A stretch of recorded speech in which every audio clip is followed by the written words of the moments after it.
Je m'appelle Clément Delobel, je suis le responsable des formations bureautiques de l'IMESG. Mon rôle du coup en tant que responsable des formations bureautiques, c'est au final de venir proposer l'ensemble des formations, de vraiment du coup tester les personnes. Comment est-ce qu'on les forme? En fait au final on vient faire du coup l'alternance entre du face-à-face pédagogique et du learning. Face-à-face pédagogique, c'est une journée, donc avec un groupe à maximum de 12 personnes, avec l'un de nos formateurs. L'e-learning, c'est quoi? Tout simplement, au final, la personne va travailler en autonomie. Donc, on va lui demander de venir suivre des tutos, des Moodle, etc. Et évidemment, de venir reproduire les exercices qui sont faits.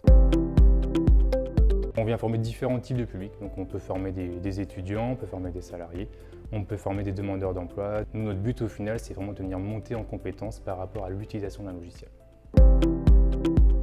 Tout dépend de la personne. On travaille vraiment au cas par cas, on suit vraiment les participants.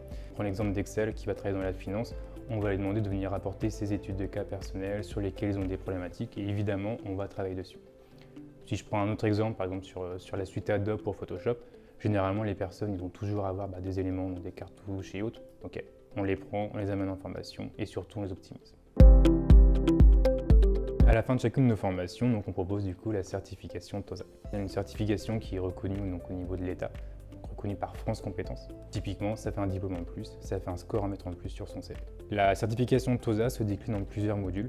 Donc, côté Office, du coup, on a une certification TOSA en Excel, en Word, en PowerPoint, en Outlook. Et côté Adobe, du coup, on a la même chose pour du coup Photoshop, Illustrator et InDesign.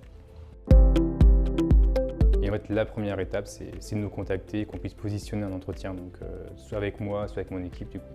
Et en fait, pour vraiment déterminer quels sont vos besoins, quels sont vos niveaux et potentiellement sur quel module on veut partir.